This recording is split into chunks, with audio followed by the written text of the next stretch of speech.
Hey everybody, I wanted to say a couple words on supplements. Supplements are a weird thing when you're first getting into working out. You never really know what to do. I know you go through the grocery store and you see protein powders, you see pre-workouts, and some of those are okay. Some of them are a trap. I remember when I first started, I bought a protein powder out of the grocery store, and it was okay. It did the job it needed to do. I also bought some pre-workout and came to find out that it was absolutely the worst on the market and did absolutely nothing for me. Which, if you want to waste $45, that kind of sucks, right? Especially when you're putting all the money into, you're getting your gym pass, you're getting everything you need, you're trying to learn how to work out to start off with, and then you go to get a supplement that you spend $40-50 on, and you find out, it's really doing nothing, like less than nothing. And so it's hard to know what exactly to get into. Now, I've had a little bit of time to do some research, and I have found there are certain supplements that you definitely should take that are very, very helpful.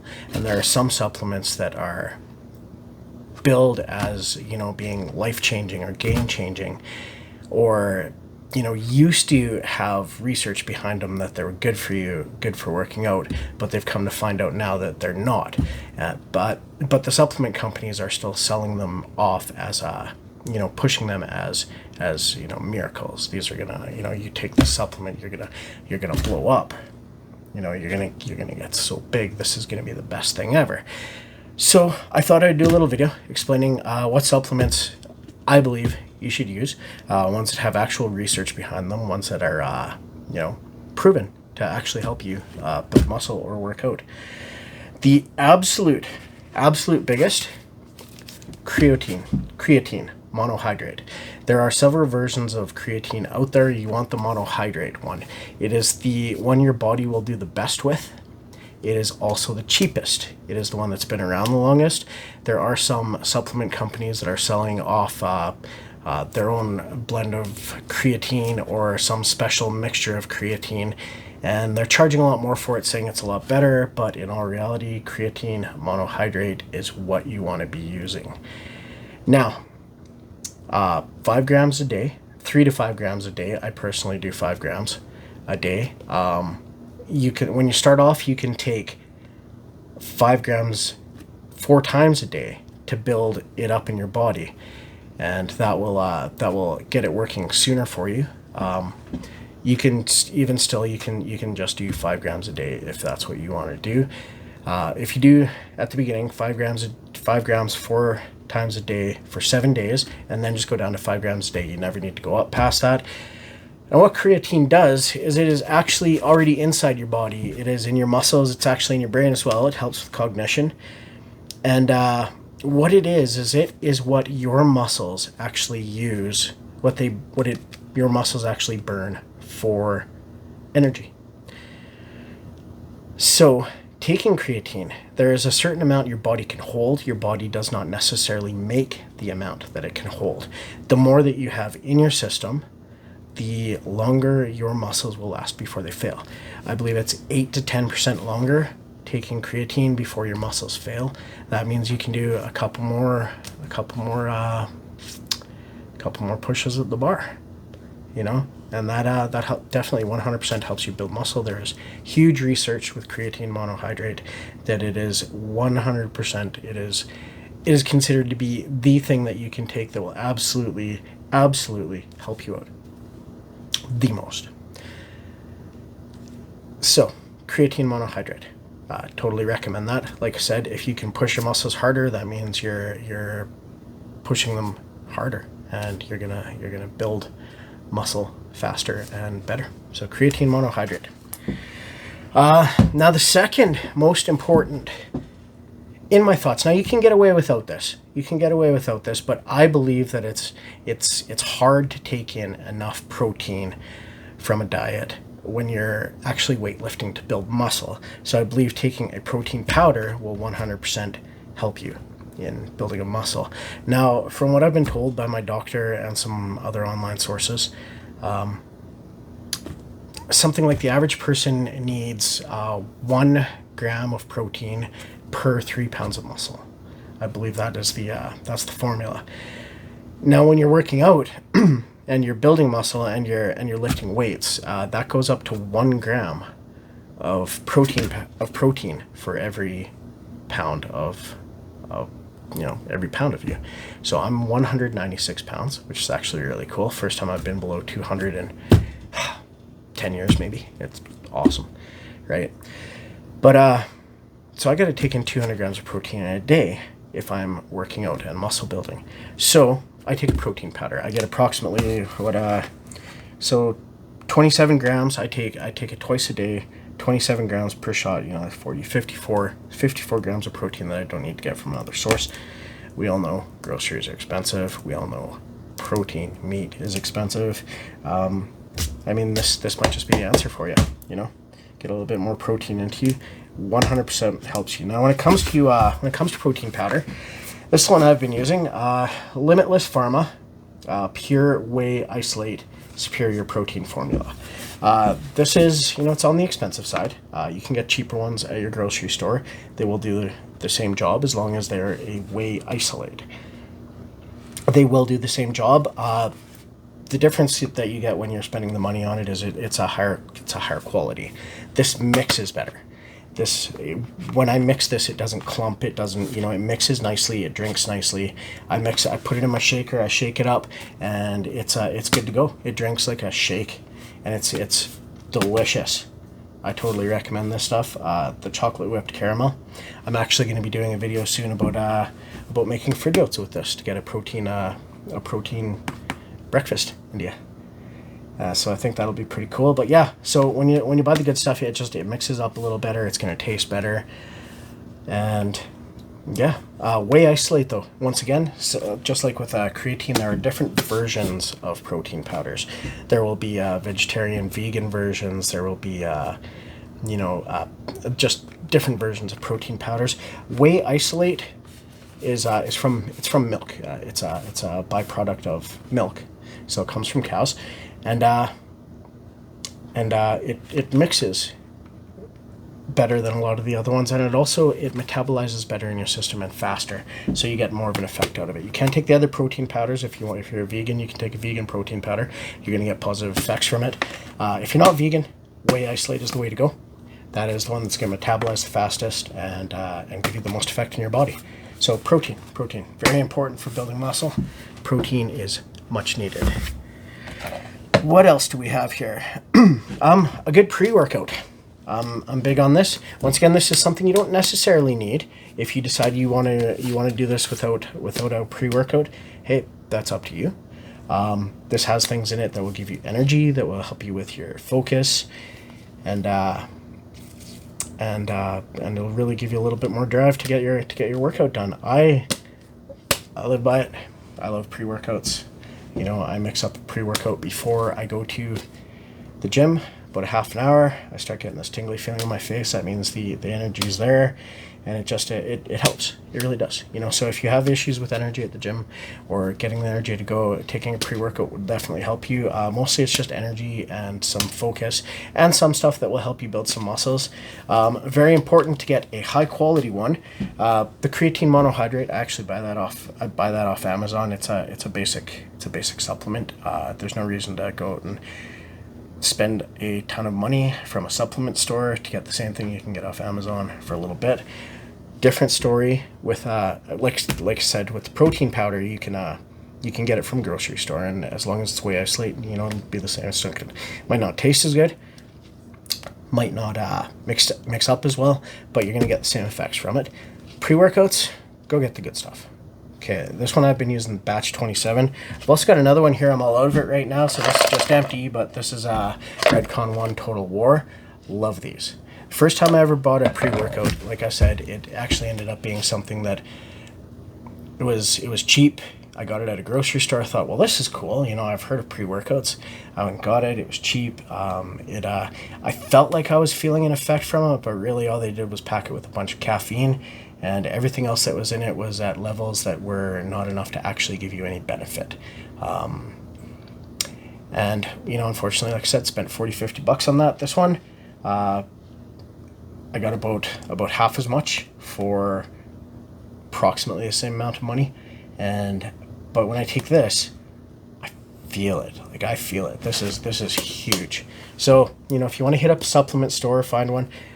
Usually in the supplement stores, you'll find ones that are better too. If you look at the ingredients, if you're looking at a pre-workout with what you've got available to you in the places that you go to, you can pull up the ingredients list here, go online, check out the proper daily amount that you should take for each of these ingredients to actually work, and make sure that your pre-workout is putting enough of it in there that it is actually giving you an amount that will cause the desired effect.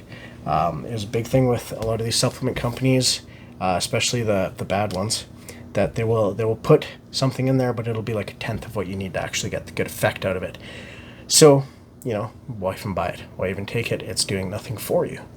So you look around, you find yourself a good one. Once you find a good one, taste is another big thing. This one's delicious. Batch 27 from TC Nutrition, bubblegum grape. Love this stuff. I found a lot of the pre-workouts that I've used have been sour, and I'm not really big on sour stuff, but this one's delicious. Love it. Get a great effect out of it.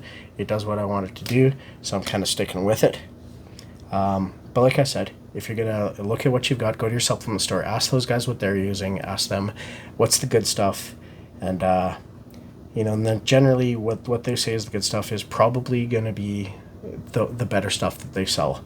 And, you know, and it's going to have amounts in there that will actually give you the benefit for what you need. Now, really, when it comes right down to it, that's basically all the supplements that you really, really need to get into working out. Those are the ones I recommend anyways. And like I said, the pre-workout and the protein you can get away with if you get your protein from other sources. If you choose not to use a pre-workout, if you're no good with caffeine, or you don't like the feeling, there are some people out there, you feel like you've got enough energy to do your workouts without it. Me, I know I work 10, 12-hour days. I get home and I'm like, I'm tired, you know, but I need to go to the gym. You know, I can't let myself make that a choice. So I take my pre-workout, half an hour, the energy comes, I'm good to go. Now past that, I also take collagen. I take that because of my age. I'm 46 years old, so I'm on the older side, and I'm working my body pretty hard. So I take collagen only for joints, you know, to help with my joints. Collagen's proven to help with joints. That's it, just a little bit of help there. I got this for free. I ordered a bunch of Redcon 1 stuff. This is EAAs, which stand for essential amino acids. There is some science behind these that say that they help you, that they will give you a positive effect if you take them. However, it's such a small effect you won't notice. And for the cost of these, you know, I can't remember what it was. Like I said, I got it for free, so I haven't checked the cost. I'm assuming like $30-$40 for this. You know, if you've got the money, if money's not a problem for you and you want to take something because it will give you a positive effect, but not necessarily, like I said, enough that you're going to actually feel it or notice it. Scientifically, it's there. What you're actually going to feel, totally different story. So is it worth the extra money that you might spend to get them? You know, I don't think so. I got these for free. I have them every once in a while. Yeah, they taste pretty good. They're like a tropical pineapple banana. So, I mean, they taste not bad. So I do have a shot of this every once in a while, but like I said, it's not something that I feel is worth spending actual money on. So now there are some other supplements that you can get that a lot of supplement companies will try to push on you. Big one out there is BCAAs, branch chain amino acids. 10 years ago, they were the bomb. They were the thing, right? You know, everybody was like, you take these will, you'll blow up. These are going to be great for you. These are the best thing ever. Since then, science has shown that it's not the case. They don't actually have any positive effects for you unless you're absolutely 100% beginner, and it's such a small amount of positive effect and it doesn't last very long and just not worth taking. But they sell them and they make a lot of money off of them because they're cheap to produce. They sell them for a good price, so they push them. Some other things, mass gainer. I have a huge problem with mass gainer. Mass gainer is basically a protein powder that has a lot of calories. This protein powder that I've got, I think is something like 113 calories per shake. You have to have some calories in there because protein by itself doesn't taste very good, so they got to add some flavor to it. They got to add a little bit of sweetness, so you get some calories, but 113 per shake. These mass gainers, like you might be getting up to like 1,000 calories in a shake. Like this, absolutely horrible stuff. It's protein mixed with mass amounts of calories. You will get bigger. It's going to be fat. That's all there is to it. So, as it comes down to it, these are what I recommend. These are good ones. I also take, when I'm working out, I have a Nuun, N-U-U-N. They're a tablet. I put it in my water. It is electrolytes. You know, you work a lot of the electrolytes out of your system, so adding a little bit back into your water during a workout, not a bad idea. Stay away from Gatorade, those kind of drinks. You know, they put sweet stuff in there. They're processed. The Nuun is just basically an electrolyte, a little bit of flavor. If you can do something like that, do that. Stay away from energy drinks. They're horrible for you. I know some people love them. I've been known to have one every once in a while too, but living off them is bad. I actually got a friend whose doctor told me he was going to have a heart attack if he kept on drinking energy drinks, so he had to stop. So, when it comes down to that, other than that, water. If you can add some electrolytes, like I said, the Nuuns, I like them. They're just some electrolytes, a little bit of flavor, add a tiny little bit of sweetness, but it's not a sugar sweetness. It's some other one of those stevia or something.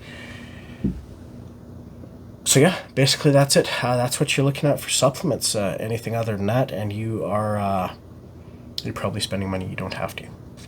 So I thought I would let people know. It's hard when you're first getting into it to know what you should be spending your money on. So I thought I'd make a little video on it, help you guys out. So when you take your supplements, if you're gonna take these supplements that I've recommended to you, start out your day with a protein shake. Then you go throughout your day. Half an hour before your workout, you take the pre-workout. And then there's some talk out there about when is a good time to take your protein shake as it comes to your with a workout. And some people out there say that you should take it within a half an hour of your workout because there's an anabolic window. Some other very smart people have said that there is no anabolic window. It's just about the total amount of protein that you take in. I prefer myself. I figure if I'm going to take it twice a day, I take one in the morning. I'm just going to take one within a half an hour of my workout because that way I know I'm safe. And I'm definitely getting the best effects that I can. If it is the total amount or if it is the half an hour anabolic window, I'm covered, right? I don't got to fight with anybody about which one's right. I'm just covered. So in that second one, the one right after the workout, I add in my collagen and my creatine, and I have with that all at once. And that is it. That's my supplements. All right. Thanks a lot. Love you guys.